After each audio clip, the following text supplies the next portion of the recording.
Are you gonna start? Hey YouTube, what's up? Etiana's back. She's been partying for 2 weeks. Shut up. She's been gone for, 3 weeks? Listen, I lived my best life in Mexico. You do. It was awesome. Yeah. Yeah, And you need to come back and recover. I did. for 2 weeks. She recovered for 2 Listen, weeks. I had to recover from Mexico, and then I had to recover from being sick. So But really, guys, if you're watching YouTube and you saw that we were wearing the same clothing, we recorded 2 podcasts in 1 day, so that's why we give Etiana a hard time. yeah, I was not that crazy in Mexico. So yeah, episode 82, it's going to be a one-off, and we're going to talk about something that is very important to your work life. I think at home as well. So we're going to be talking a little bit about culture and leadership, obviously, and growth. That's a new A concept. growth-centered, yes, a growth-centered culture Maybe versus a more. good culture. Talking about leadership. Yeah. Never heard of Adina, you all right? Yeah, I'm just looking over the notes. Oh, I guess I should do that too. Well, that's all. Yeah. Last week, Adina didn't read the last 2 chapters, and I said, Last- there's that. Adina knows these chapters like the back of her hand. Okay, so we're gonna get this started. Can you I check will your not notes? do that when we record. I promise. Oh. It's super You were lit. supposed to post a picture of all the freaking stickers you had. Oh, you know what? I That did was- not get this is Sky's water bottle because I lost mine. So this is Sky's. These are all her stickers. No, what does it say? Mama. No what? No problem. No problem. I want that. I just started putting That's stickers awesome. on my water bottle. Yeah, But I'm she like, did it at camp a couple years ago.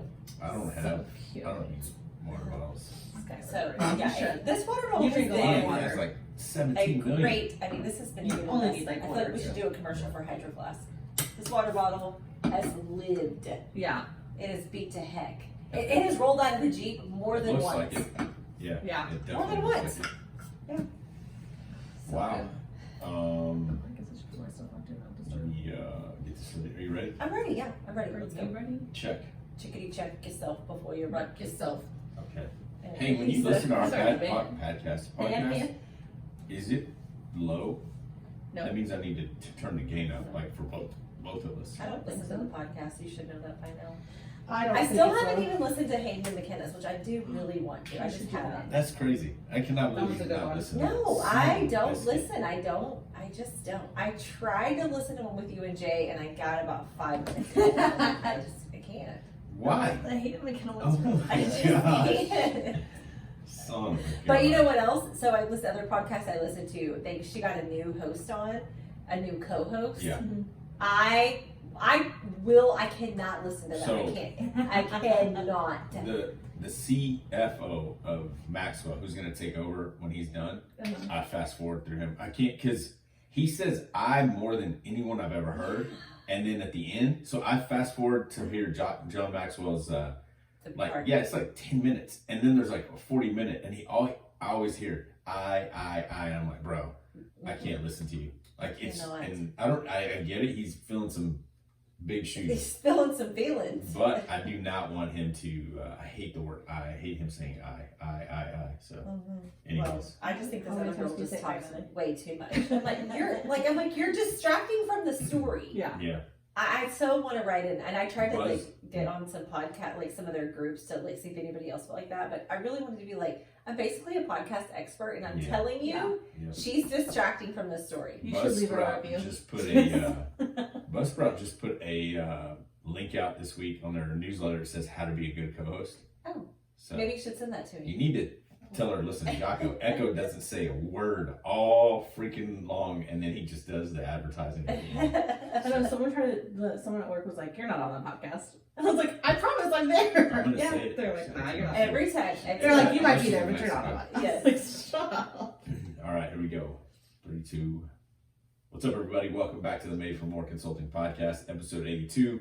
It's a podcast where we talk about leadership and growth. And the reason we talk about leadership and growth in life is because you can't give what you don't obtain, what you don't have to others. So if you're trying to give leadership away or growth to others and you don't have it, I'd have to say that that's not going to work out in your best interest. So what we want to do is help you grow. And episode 82 is going to do that. But before we get started, Adina, welcome back. Glad to be here. And back from a 4-week vacation. Whatever. Wait, girls a week every time he says I it. know. Etiana, I'm back. Yeah, she went to Mexico and came back, and she was recovering for 2 weeks. No. But I will tell you that the funny thing behind that was last week Adina and I were recorded 2 podcasts in one day. So that's why you heard us, giving a jab to Etiana about not being here for 2 weeks. She really just missed 1 week. She really did. But she, Well, 1 week she was in Mexico, and then the next week she was out. recovering She was sick. and she was sick. Yeah.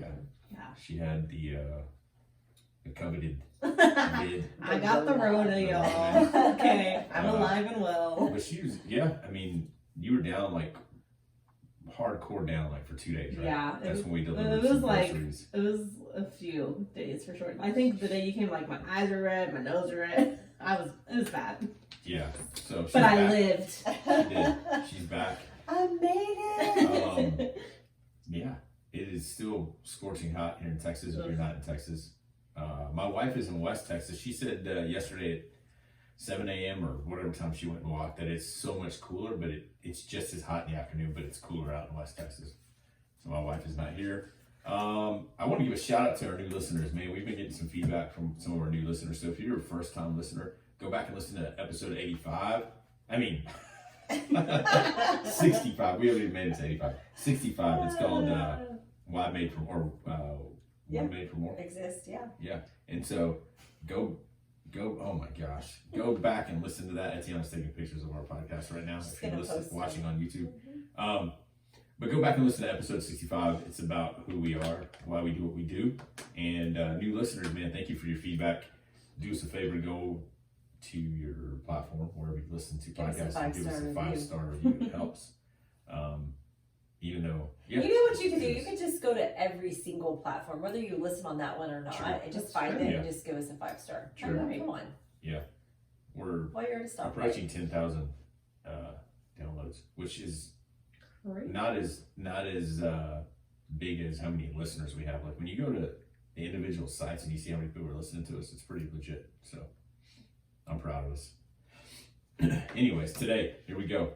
We are going to discuss a quote that we often say on our podcast, and we're gonna break that down for you guys, and then we're gonna go into one of the biggest conversations that is around, I think, any kind of organization or company, and it's the word culture. So, but first, we're gonna start with the quote. Adina, we often say this, and it came from a Simon Sinek book, Leaders Eat Last, and it says this: "So goes the leader, so goes the culture." For good or bad, I added that for good or bad, but here's the quote: "So goes the leader, so goes the culture." What is that? And I'm saying it for good or bad. What does that mean to you, or what do you think, or how can we explain that to someone?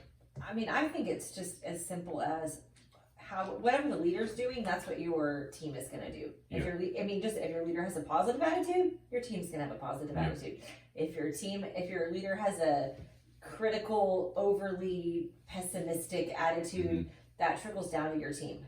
Whatever the leader does, it always trickles down. Yeah. Good and bad. Yeah, definitely good and bad. And I think that it goes to it. You said pessimistic or positive or negative, but also if like they're task oriented. Oh yeah. You're going to be an organization that's just going to be, again, focused on what do we do? Right. What are we doing? But it can also go like if they're super relational, then if it's if you span out a little bit and you look and it's like they have all this relational stuff, but you don't have any systems in place to actually get things done. Yeah. I mean, it can go either way. It can lead to frustration. Absolutely. Yeah. Absolutely. Which is, I mean, I'm sure we'll talk a little bit more about this, but which is why as a leader, for you to really know where your strengths and your weaknesses are, and to surround yourself with people who are strong in those weaknesses, that you know where you're weak, so your team can be balanced. Okay, so we'll stay right there. So goes the leader, so goes the culture. So if the leader is closed-minded, let's look at the first type of leader. Closed-minded, I have to have control. I know it all. Everything, yeah, I know it all. Everything has to go through me. You're gonna have, so let's just run down that line. You're gonna have a staff that's frustrated because they probably see what's needed. The boots on the ground are waiting for resources. They're waiting to move, they're waiting to act, but they can't because everything has to come from the leader up top. And so there's frustration. I think also and when you look at a staff like that with a leader like that, is you see a lot of staff that are just apathetic. They're just kind of sitting there thinking, I'm just going to wait for somebody to tell me what to do. Yeah. And it can really come across as, I don't want to say laziness, but really laziness. It can come across like, these people don't do anything. Well, they're not doing anything because they're waiting for you to tell them what to do. Yep. But then when you have that leader, they think everybody should be working hard and, you know, all this, and they're just not. They're just waiting. And you're right. It causes a lot of frustration. I think it causes a lot of, I'm almost more like depression. Like there's nobody empowered, right? Right. Well, and I think most people, when they go to work for an org, they want to be somewhat productive and successful. And if you come to work every day and you just sit at your desk for 8 hours and you do nothing, it's miserable. Yeah, it's depressing, like you said. But if you stay in that, let's say you stay in that culture real quick with that leader, I think that one, again, you're not being empowered, but also, and you're waiting for the leader. But the other part of that is it leads to turnover, because again, that leader at some point is going to go, why is there so much turnover? Well, it's like a basketball team. It's like the Chicago Bulls of the 90s. It would be dumb for Phil Jackson, to put Michael Jordan, Scottie Pippen, Dennis Rodman, Luke Longley all on the bench and let the B team, which there's nothing wrong with the B team. That's not what I'm saying. I'm saying, but when you're here to win championships, it's if you have the A team or even the B team sitting on the bench and the coach is the only one trying to play, it doesn't work. You're a coach and you're supposed to have that culture of, hey, I want to win, so let's put the best people out there. Well, and the thing about that, when you have a leader with all of those things that you described, and then you have the people like they're apathetic, they're frustrated, it is a huge cycle, because then the leader thinks, well, these people can't get anything done. They're not doing anything. They don't know what they're doing. So I have to tell them every little thing to do, so that it's that control. So then that is fired up more because you don't see your people doing anything. And so it just grows. Yeah. So then again, that goes back to the quote, guys. That's what we're trying to say is, so goes the leader, so goes the culture. And if you're the leader right now that's listening to this, if you are over an organization, I mean, even if you're not, think about your home life. The way that you respond to your kids, and I respond to my kids or my wife, unless I change that, they already know what's coming when I get upset or frustrated or sad. So I also want to point out that you can, as a leader, you're usually over several different areas, in your job, in your organization. And you can be one kind of leader in one part, and then there can be I don't know, we could take like SLAP, for instance. It's a very basic one. But let's say that your expertise is in the food side of it, and so you have an owner that's super, and this is not true, by the way, I'm totally making this up. But in that, and so you may be super relaxed and empowering in everything that goes on in the front of the house. But in the back of the house, you are, I have to tell you everything to order. I have to tell you exactly how to cook everything. So you can be a leader and be two-dimensional. In one area, you can be one way, in another area, you can be another. And you have to evaluate that, because I think that's a lot harder to see. And what happens so many times, and you know this, is that as a leader, you blame it on your employees. You think, the front, they're doing amazing. Well, you've empowered them and you've let them go. But back here, well, they don't know what they're doing. I have to tell them everything to do. Well, probably because you're a tad controlling and you don't trust them and you haven't empowered them, because that is that's the part that your weakness, or you're scared of, or whatever it is. And again, the frustration is you have other people that are very highly skilled at the places you're not, and they're not going to stick around long. Those people will not stick around long if you hired them telling them one thing and promising them one thing, and then we switch it on them. It's not going to work. And again, if you're a leader, parent, owner, whatever, and you're in that role, think through the lens of your organization right now. And are people frustrated? Are they waiting on things all the time? And I get it, there's going to be seasons, right, of growth. But that's the other part, is growth is not going to happen in a controlled environment that has a cap already, and if that cap's the leader. So I'm trying to think of the word that you use, bottleneck. I was like, I know there's a word. I'm trying to think of the word. But I think that is a good filter question, is where in my organization am I the bottleneck? Where in the organization are things stuck? Where are they slowing down? Because like I said, it may be really great on one side and then, you know, another way. And as a leader, that is the best thing you can do for your organization, is to truly evaluate and know yourself and know, you know, where you're holding your people back. Yeah. I mean, think about it. Bottleneck doesn't a lot. I mean, that's where everything slims up and nothing gets to the top. So I think the other thing though is that when you're micromanaging or controlling, right, out of fear, because that's typically what it is, like I'm afraid of, like, you know, failing or something's going wrong. I think we take away the opportunity to build that trust. So when you come in and you tell your team, I need you to do A, B, and C, and I need you to do it before noon, right? Whereas if you go in and you say, hey, what's on your agenda today? You allow that team member to build that trust and say, hey, I actually went over it. I need A, B, and C done. I'm hoping I can get it done by 11:30, right? And that shows like you've empowered your employee to go ahead and do their job correctly. But then you get to know in your heart, like, oh, they know what they're doing, and that builds that trust. Right, and that's one of the biggest things with culture that I think we're going to go to in a minute is trust. huge. And that's exactly, is whenever you're controlling and you're telling everybody what to do. Yeah, you're right. You don't have trust in your employees. Yeah. And so, you know, I think that what happens is, I don't even think that in most situations that leader isn't even looking to build trust because they don't see the value of trust. Yeah, that's right. And so, you know, I think that as a leader, that I think you have to know what builds your culture. You know, what do I want to set? What is important? Yeah. And, you know, trust is one of the biggest ones. And just like the example Etiana just said, I think what's great about that is you can get the same results. It's all in how you ask.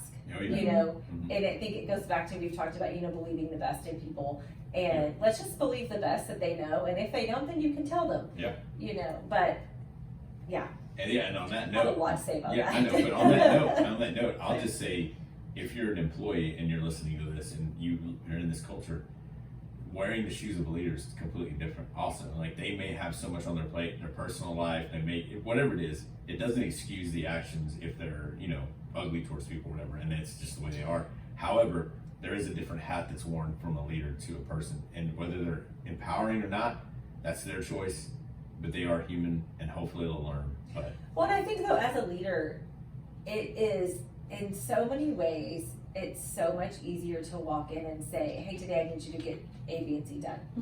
I just do. Like, I don't care what else you have to do today.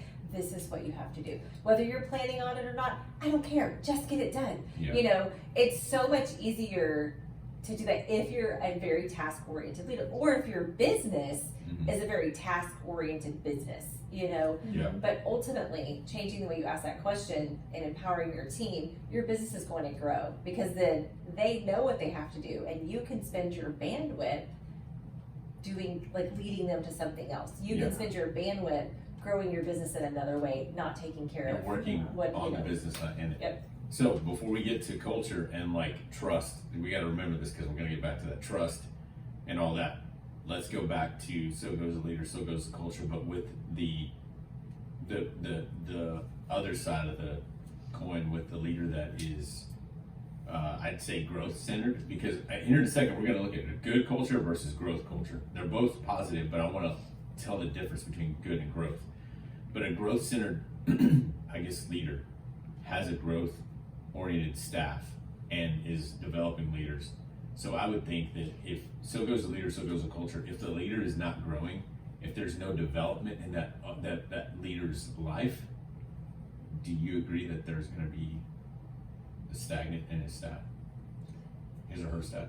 Yes, but I also this is something that we don't think we've ever talked about. There we go. Is that you can have a leader who is growing. They're reading the books, they're listening to the podcast, they're doing all the things. Yeah. And they can still be a The other. controlling bottleneck. Oh, yeah. You know, they can still believe that, like, I'm doing all this work. Where it comes in is if they are willing to implement that stuff into their life and share what they're learning with their staff, and not share the facts with their staff, but share like the practical lessons that they're learning. Like just like this, they can listen to all these podcasts and be doing, and never change. Yep. And so that's why I think we've put so much emphasis on action steps Yeah. and really looking internally, because you see it all the time. Yeah. You see leaders that are Yeah. doing work, but they're not transferring it into their staff or into their leaders or their organization. It's like when you walk into a place and you don't know who the boss is or the manager because everybody's doing the same thing. You're like, this is chaos. Like, this is chaos. And you want to help and you feel bad because someone's yelling at the other. But again, going back to the positive, I would say I agree with you because, yeah, he or she can be listening to all that. But if we're going down the chain and, okay, so let's say he or she is implementing all that. What it is it's an empowering environment, right? An influencing environment, which means that he or she's not doing all the tasks. So we're looking at the positive growth leader. So goes the leader, so goes the culture. So if an organization or business is growing, and it doesn't even mean financial, if an organization is growing, the leader's growing, but he or she is empowering leaders to go, I can't do it all. So I got to find those people that I trust And trusting. and go, hey, you know what? I'm not good as a CFO. I'm not good as a marketing director. I'm not good as with the boots on the ground. I'm not good at communicating well, but you are. How can we get together and how can we push this ball forward so that it trickles down all the way down to the people actually doing the tasks? But even those people doing the tasks are growing because they know, hey, there's an extra step. There's another rung on the ladder, or whatever you want to say. There's room for growth, and it's for personal growth, not just a status. So, yeah. Do you see what I'm saying? I see what you're saying. What do you? No, I mean, I think that is like the ideal situation. I mean, 100%. And you're never going to get out of the other side if you don't start on this side. Yeah. But there's so many leaders out there that they don't have that crossover. Yeah, so do you think that's generational? No, I think it's personality. That's good. No, I'm just asking because Yeah. the three of us can own a company right now, Mhm. and we know that if we don't have here it goes, a culture where we talk things out, we're not gonna trust each other. You're gonna be doing your own thing. I'm gonna do mine, and it's just like us planning these things. We don't get together, so but I trust you enough to go, just do it. Like, let's go. But there's not communication. But in a company where we're all different ages, different generations, and you have that, I think it's moving forward. So with that said, keep in mind that as we're talking about this, there's good organizations and growth organizations that have different leaders with different types of mentalities that work together and still continue to grow, but they have open communication, trust and communication. Well, it reminds me of that book, How to Lead When You're Not in Charge. How, like, as a leader, when you're a leader, but you have somebody above you, that you have to be able to go to them and say the hard things, because that is a way that you build trust. Yeah. You know, and I think that's where if you don't have that trust on your team, or nothing's going to happen. Yeah. You know, and I think as a leader or as an owner of the organization or whatever you want to call it, you have to be willing to hear what somebody has to say. Yeah. And you have to believe the best, and you know, there's all of those relational, statements. But so as a leader or owner, if we're helping them out to go, how can I get a gauge on that? Number one, obviously it says open door policy, but they said, get out of the office and go into their office. But I also believe that leader can ask, hey, what is it that I do that makes your life and job more difficult, because I want us to succeed? And if he has that growth mindset, or she does, it gives an open conversation to those hard conversations that maybe someone that doesn't like to conflict or doesn't like to talk about that. As an owner, if you're taking ownership, how can I make it easier on them to share with me growth mindset initiative? And all of that you said, I think that all has to start with humility as a leader, knowing, like, I don't know, I don't know it all. Yeah. I may know a lot, but it's not even knowledge. It's everybody has a different, just your personality, the way that you view things, your own experience in life, the people that it all comes together. But as a leader, if you can be humble and you can walk, into the office next door, into the, the workroom, the boots on the ground people, and you can say, hey, like, what, how can I make this a better place to work? You're automatically admitting that you don't know how to make it a better place to work. Yeah. You know, if you knew, you've already Yeah. done it, but Yeah, you want to you hear never what know. they have to say. You may empower someone there on the team to go, hey, you're going to be the culture setter. I think this week alone, I've had so many conversations about ego, like, and it's humility, right? And the one statement I've always heard is, you know, control your ego or your ego is going to control you, and take the high ground or the high ground is going to take you. Meaning when you're wrong, admit that you're wrong. If you're a leader and you can't admit that, son of a gun, that's when trust goes out the door. Uh-huh. But so ego for me is in every situation to go, I mean, like you said, it's just being honest with your people and building trust. And that's the foundational truth that's going to build an organization, or it's going to not be there and it's going to be gone. Well, and I think even as a leader, whether you're planning on carrying out every idea that those Yeah. people have or not, that's not the point. The point is that you go and you ask them Yeah. and you open that door.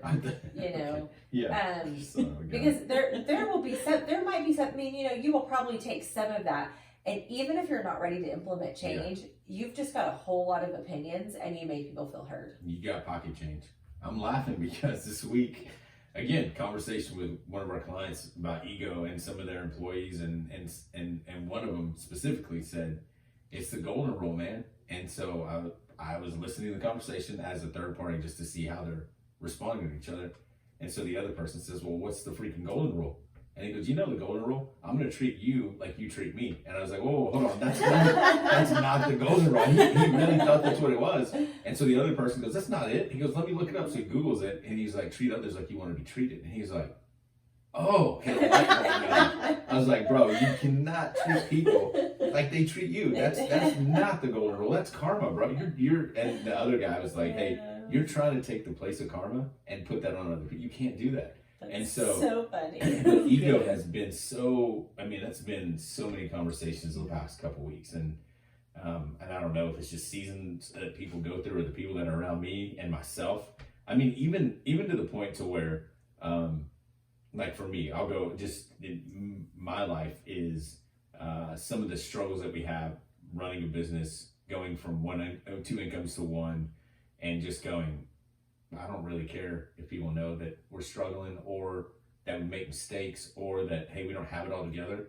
Because what it does is it opens the door for other people to go, okay, he obviously I can talk to him about this, but also to go, I'm also probably the happiest I've ever been. So, and that's not a knock on anything. I'm just saying it happiness comes at a cost, and it may mean financial, but it also means that I'm taking steps forward, and so it's interesting. It's been an interesting week. So Mario, I know. So let's digress. So here we go. We've talked about so goes the leader, so goes the culture. So then let's go ahead and take that word culture out and just paint the picture for people at the what builds a good culture and what builds a growing culture. So if we had a split right down the middle, what is a good culture? And it means, and what I mean growth, meaning, man, things are moving forward, because you can have a good culture and still have frustration and you're going to have frustration anywhere. But I think a growth-centered culture, and I'll start with this, is there's communication and there's change. Where a good culture is there might be a lack of communication and people don't want to change, but but things are good. Does that make sense? Yeah. Like we're just coasting. Yes. I mean, there's nobody's rocking the boat. I just kind of think of like average. Yeah, there you go. You're coasting. That's great. It's just average. Like it's not. I mean, things are moving. Mm-hmm. Things are happening. It's not a terrible place to work. Mm-hmm. And I know there's a book or whatever, like "Good is the Enemy of Great" or whatever. Isn't there a book that's called that? I think whatever. Anyway. I think it's just a quote. I don't know. Either way. Well, there should be a book about that, and if there's not, you should write it.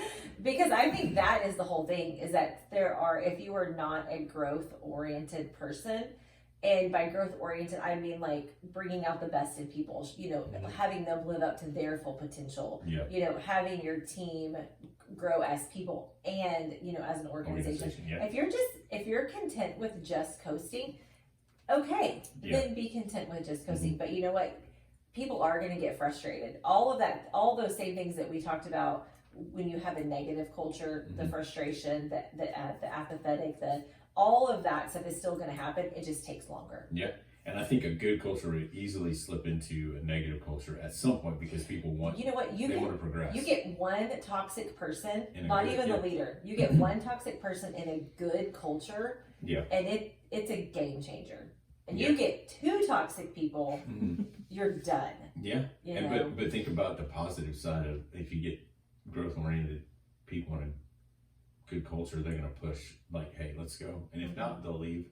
Yeah, Again, or turning yeah, into- but it just sucks the life out of you. Yeah. So a good culture coasts, they're content, there's no change. A growth culture, there's communication, there's change. I think another word that comes to mind for a good culture is complacency. Yes. Like it's easy to just, hey, I'm gonna sit in my office. I have a job. This is cool. It's like collecting a paycheck. Yep. Complacency And that's miserable. for some people. Oh, okay. Yeah. Not for everybody. Not for everybody. I mean, because for me, not for me. What I was gonna say is complacency kills, right? And so growth centered culture attacks complacency with what can we continue to change, but it breeds what is it called, creativity. So there's complacency or there's creativity. In my mind, creativity says I'm asking people what needs to change. I'm asking how can we do this different. Hey, everybody's serving breakfast at every store, how can we do this different? Changing the game, and that's growth because you're moving forward. I just had this thought just a second ago that just bring it right out of my head. What? I don't know. I'm trying to. It was something you always say. I'm very Okay, well, you'll just keep talking. Okay. It'll come back to me. Dang it, that So- was good. I was watching Etiana write too, and I was like, sorry. Yeah, so a good centered, a good culture. I think you have more people working in the business and not on the business. Right. Well, and I think in a growth-oriented culture, that is where you have that mindset that we've talked about so many times about leaving people better than you found them. That mindset of like everybody adding value of, Yep. you're gonna be here, and as long as you're gonna be here, we're gonna pour into you, we're gonna invest in you, and you are gonna leave closer to your calling. Yeah, that's good. Closer to doing what you want. And I don't see how that would ever be a negative, in an organization. But I think good Yeah. culture sees that as a threat. Yep, it does. And it's interesting because I just wrote something down. Tatiana wrote it down. Where everything you're saying has made my mind roll. Go okay, because she wrote down tasks get done in a good culture, right? But processes and systems are developed with growth because you want people to come in, and you may not be a centered. I mean, you may not be a system or process person, but if it's there, you go. Yeah. Hey, we're moving. Okay, It's so flowing. this was one thing that I have changed recently in some things that I'm working with is one of the things that I get to do is evaluate events. Something that I get to do. And the last couple of events we've had, I have said, here, we are not gonna evaluate the event. We're not gonna evaluate what happened. That, to me, That's a product we are of smart what enough you're doing. people to figure out Yeah. what should have been done better or Yeah. whatever. We don't need to go over that. But what we're gonna evaluate is, did you feel supported? Did you feel like our systems and processes supported you as a leader, We need to write supported that you down. as, yeah, thanks, I'm pretty good. And so but it has been a game changer because just reframing the way that you evaluate things, and it's just what you said. I'm gonna evaluate not the product, not the task. I'm gonna evaluate our systems, our processes, our people, and the support. So you're evaluating the things that are not tangible. And that whole thing has completely changed like the attitude, morale. the morale, like just that. I don't care if you didn't put a sign in the right place. Yeah. Do better. I mean, I don't know. But that's a But- product. That's a product of your system and whatever leading up to that. Right, absolutely. So, And from that, I feel like that's how we're developing better systems to put on better events. But so the outcome will be better. yeah. But we're not going to say anything about the outcome because I feel like that's what's so deflating is, and you can't change any of that, and so it doesn't That's matter. good. That's So really good. that has been one of those things that just was like, this is how you build a good That's culture. awesome. That's really good. That's really And I think with you saying that, a good culture has they're content with their. I mean, that's a word too. Is content, right? With where they're at. But the growth center has That- evaluation. That's really good because even that, I think the good, if you're a leader and you just have a good culture, then your people are like, yeah, it was good. They may want to change a few things, but if I have a growth oriented team and even if we're evaluating the systems and all of this, because they're growth oriented, they can naturally be critical of Yeah. what happened. They know, and I even said this in the team meeting, I said, here's the deal, guys, is that I know that you already know what you would have changed for next Yeah. year, or you changed it in the moment. Mhm. So there are some things, Yeah. That's so good. okay, so that's not what we're gonna, and every one of them were like, yes, this, and this. Mhm. They already knew. I That's didn't good. need to tell them, Yeah. So there's an evaluation process on a growth centered for sure. environment and culture. I think that, you had me thinking of all kinds of stuff. That's good. I think the other part is a good centered culture is leader centered, where a growth centered is team centered. It's I versus we. And then the leader may be a good guy or a good woman, but that's as good as it's going to get. If you want to be team centered, you start saying we and we start saying us. Everybody has buy-in and goes, how can, even if I'm standing on the sidelines because it's not my job, we won't ever say that. You're going to go, hey, how can I support you? How can I move forward? And how can I help move the ball down the field? And I think we've said it, that a leader's job is not to do everything. It's like the quarterback. The quarterback, yes, is good, and he calls the play, he throws the ball, passes the ball, tells the team this is where we're going. He's not doing it all by himself. I was like, the quarterback does all that? What the heck's the coach do then? Well, there you go. It takes a I'm team. like, wow, I don't even feel like you need a coach. It takes a team. It takes a team. So That's what happens when you use a sports analogy with. I'm like, I don't know. Yeah. We have good centered culture says on to the next, and growth is evaluation. Like let's evaluate what just happened. And I think if you don't, going back to that, because you just reminded me of that whole on to the next thing, is if without an evaluation process, your good culture can reach the top, and if you're never evaluating your processes and systems or your people, you've reached that top, and then I think your company just dies. Because what I've heard is your evaluations of your processes and systems at least need to happen twice a year. If not, I mean, we read that in Maxwell's Developing the Leader Within 2.0. If you're never evaluating your process or systems, you're doing the same thing you did 25 years ago, and then you're gonna be in trouble. And for us, what Made for More did with one of the clients, and I'll say Slab, is January we did something, and in this past month, June and July, we evaluated, what are we doing? Is it working? Yes. Well, how do we move that forward? And if it's not working, we need to change. Or hey, if it's working good, what did Maxwell say? Take it to great, and you got to change. You got to be okay with change. Mm-hmm. And I think we said that a growth culture is okay with change, and a good culture, man, you're like, hey, let's not rock the boat.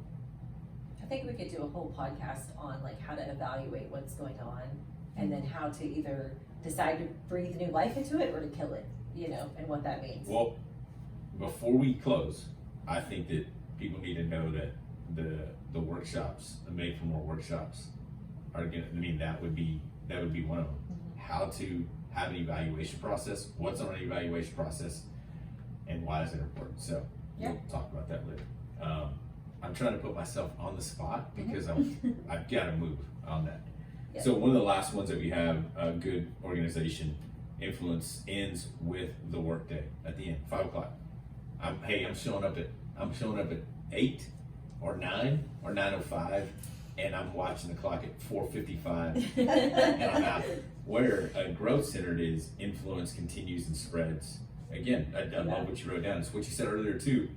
I think what's funny is we all think the same thing. It's not just the work, it's my family, it's my friends. It's a trickle effect, and that's why it's motivate, inspire, and encourage. Mm-hmm. Is that influence is gonna it goes beyond that role on the line or wherever, and they go, man, they've influenced me to go start my own business. They've influenced me to go do this better.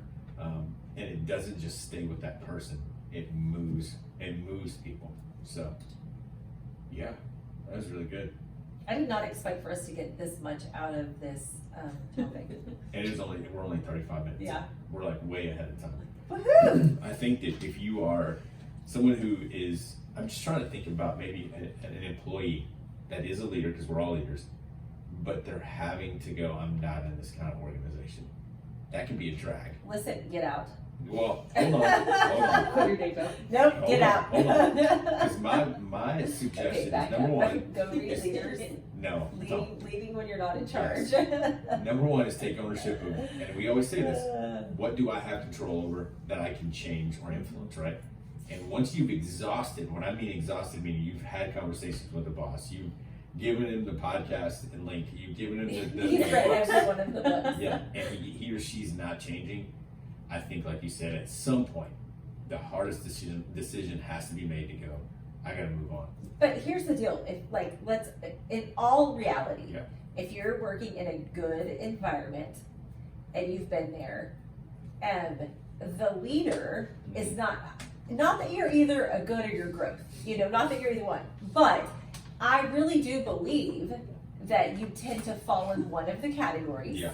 And so if you have someone that's good and they're fine with maintaining, Mhm. and you're really not, it is a very, very difficult ball to push up the hill if that's not what they want. If they want to be better, Yeah. it's totally different.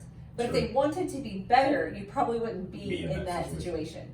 So yes, take ownership of your part of it, but really ask yourself, and try to be honest in the evaluation. Like, where do I see my leader having a growth mindset? Where do I see them having just a good mindset? And kind of evaluating that. And I think it's a great conversation. I think you can have a conversation with your leader about, what you want, and not even with the organization, but what you want as a person, how you want to grow, what your ultimate goal is.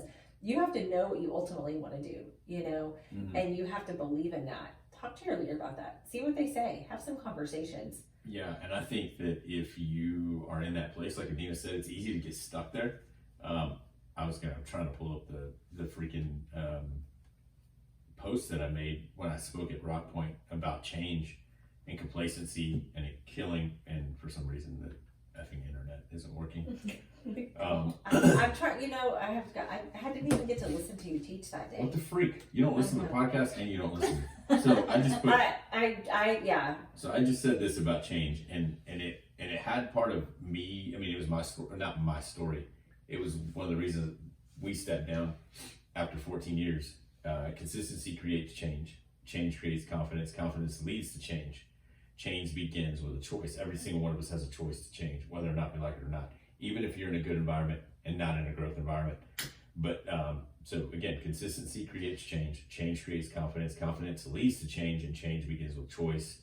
That's on my personal. Okay, I just thought of something else. Okay, look, here we go. But complacency kills. This is my advice if you're in a good. I thought of a whole. Here we go. If you're in a good environment, you know what? If you really don't see that it's gonna change, before you just leave, because I'm a, like all or nothing, like just get out. But if you're not using all of your bandwidth. If you're a growth oriented person and you're in a good environment, you're not using your bandwidth. So take that bandwidth and grow yourself. I thought you were gonna say something else. Take that bandwidth and shove it. No. Grow yourself. Really work on yourself. Really start pouring into the people around you, and because that's that whole influence thing. Realistically, what do I have control over? Right. What I'm just even like go read a book. Ask someone that you work with to go through a study with you. That doesn't mean that you have to stay there, because I've seen it kill so many people's souls. It just will suck the life out of you. So, and we'll close with this. So, you have any idea why the $5 footlong exists? Oh, good gracious! And absolutely not. Where do they even sell a $5 foot light? Sonic? Is that where? This is Subway. I'm talking Subway. I don't know. So Adina doesn't eat out much.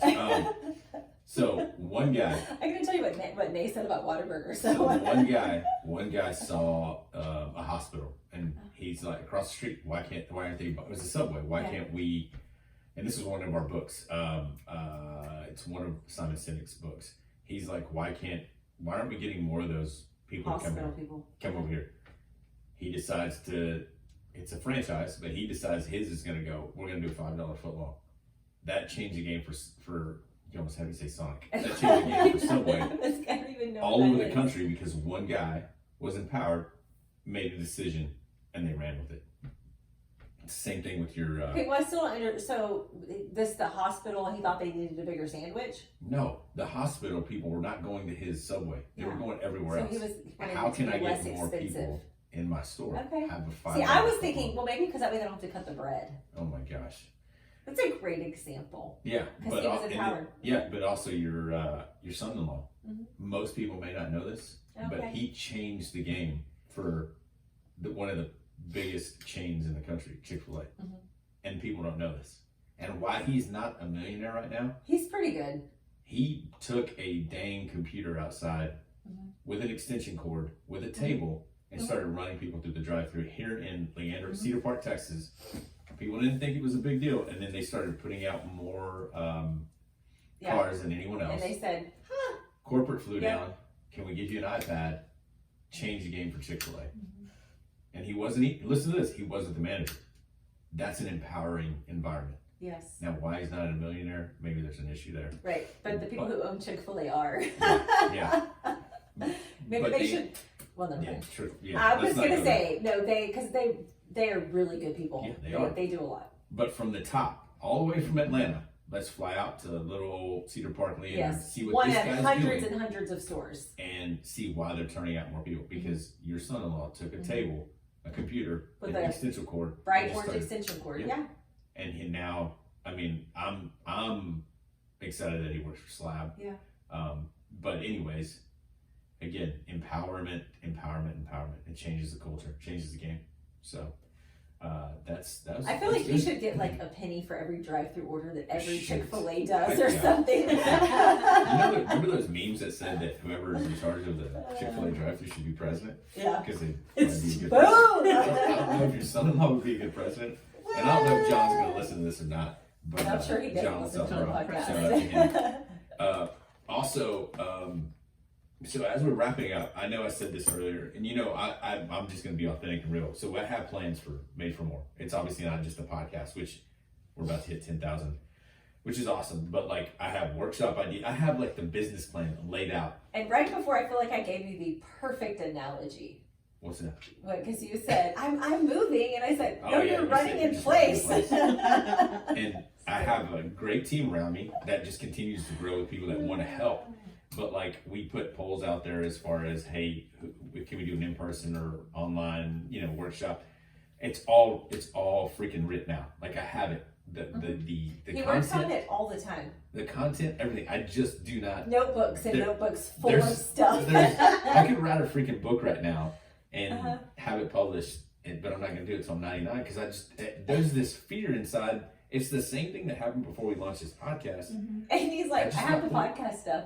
It's just sitting in a box. Yeah, I don't pull the trigger. And what it is that one step was so quick, and I go, the workshop. Okay, I'm going to put us on the spot. And that's why I said, Sure. we're going to have workshops.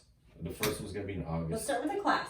Yeah. Well, that's what it is. yeah, It's a yeah, workshop Yeah, class. we're gonna start with that. Yeah, and then and I'm putting Etienne on the spot because she's the one pushing me too. So are you? But to go online, we will have like a learning lab. lab. Yeah. And what we teach in those classes will be online at some point.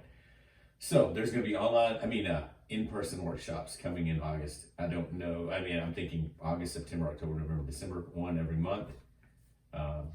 You talked about, I think we can talk about culture. There's one that I want to specifically talk about is change, because most organizations don't do well with change.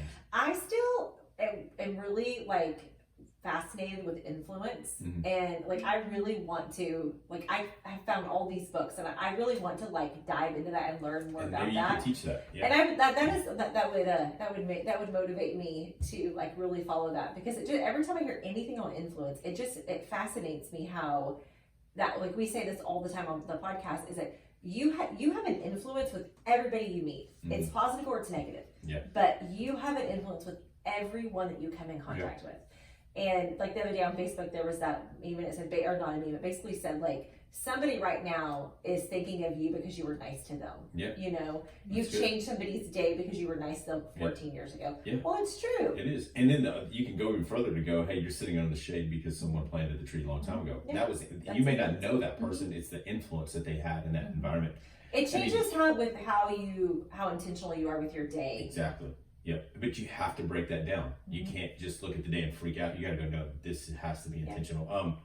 So maybe Adina will teach influence. Etiana is probably one of the most, I would say, or Made for More is probably the most influential in her life, because she's taken everything that we've taught, put it into action, and then just the stories that she That's continues what I was to saying. tell I us. feel like with her age. It's crazy Yeah. because she's young. Yep. But she's going into an organization. I hope it's okay to say this. Going into an organization where she's taking what she's learned, and I'm saying like step by step. Do you have a beep button where I can cuss right now? No, hold on. And she comes back with stories where customers, supervisors, co-workers see that she's just practicing what we say, and it's just being a freaking Boss. leader, human being. Yeah, Yeah. yeah. Families listening to this. That's why I see beep. Yeah. But and I think that these workshops, those are the kind of things I want people to see. Is here's a subject, here's a setting that we're going to help you grow in, and then people like Etiana. Can I interview Etiana? Yeah. People going, hey, how does this play out in real life? So, anyways, those workshops That would are be so coming. fun. Do you know actually I have interviewed Etiana before? We have. Uh-huh. You set it up with On another Mario. podcast. You set it up. When you were in high school. Oh, that too. You've done it twice then. Yeah. 'Cause Yep. Also, Yes, asking for behind help. the scenes. Yep. But when she was in high school, for one of your youth, I don't even know what we talked about, but you were like, I want you to Dating. interview Etiana. Dating. Yeah. Oh, And I was like, okay. And I had never met her, and I'm like, how do you say her name again? Like, Etiana. Okay, hi, come on in. Okay. Yeah. And then she showed up. Yeah. Wow. And then the other part We was on here. should find that. Yes. The other yes. one was the other on one. here. Yeah, on Yeah. here. Mhm. Well, I mean, I just think again that But we're gonna do it again. But in the end, what we're trying to do with these workshops is to also show people that Made for More is a community of. I mean, I think about Stephanie and the way she leads. I think about we just met with. I think it's okay to say this, but like Horns Illustrated, they run all the Longhorns. The owner reached out to us and said, "Hey, here he just spilled out what's happening, and we try to organize his thoughts. That's what we're gonna do." And he goes, "Okay." That helped, but it was because he was so far away from his why. But that's what we do. We start with Etiana going into work, going, "What's our why here? What is our why here? Well, what does that have to do with why? We just need to do productivity. No, we'll get to productivity because people know why. Yeah. And again, we're going to let Etiana speak to this at some point, hopefully soon, because again, I'm just telling you, it's so crazy that yes, it's her age, but when an older person, I would say older generation person, gets the whole motivate, inspire, encourage, the growth mindset, it changes the game for even younger people to follow them, regardless of their age. So, workshops, Boom. Made for More. They're Let's coming go. August 2027. I'm just kidding, 2022. I got some frustrated people that want to just make this happen, and I just drag my feet. So, any closing thoughts on culture and leadership, Adina? No. Are you sure? Yeah. I feel like I have spoke all of my things for today. Okay. And Etiana and I need to meet again about Alrighty. shirts, When? hats. I don't feel like know. these poor people are like, come on, guys, wrap it Yeah. up, land the plane. But really, I would say August is going to be a good month. For I think when you hear this, everybody text Mario or email him at Yeah. Mario madeformoreconsulting.com or whatever and say, get on it, move, Yeah. hurry up, let's go. Please do that. Seriously. Everyone who hears this. We still have 2 books to give away. Email us at info@madeformoreconsulting.com. Have you given yours away? No. It's Developing the Leader Within 2.0. It's a free book. Just email us. We'll ship it to you for free. Aren't we kind? Well, it's not free. We have to pay for the freaking shipping. But what I'm saying is you get a free book if you email us by John Maxwell. And then, just back to school is coming. you guys, anything that we can do to help you, support you. But like Adina just said, please remember that every freaking situation you step into is a way to influence someone. Be nice to people. Remember the golden rule, which is treat others like you want to be treated, not treat others like How they they treat treat you. you. That's yeah. classic. Yeah, that is. I love that. He That's doesn't. good. He's not gonna listen to this, but I'm gonna tell him that. I'm gonna make make sure him it famous. says that. Yeah, and we should put his name and walk in, and he's gonna go, "Hey, I said that." Yes, you do. So, guys, we appreciate you guys, and as always, remember we exist for more. We're here to offer more. Don't ever give up. Every single one of us is made for more. Talk to you guys later. Bye, guys. YouTube, appreciate you guys watching. Whoop, whoop. Yeah, thank you Good guys. job. Look at him with And this YouTube. yeah, they are. I just don't know how to. Can. All right. Oh yeah, it's so good. Woo. All right. We'll talk to you guys later. See you.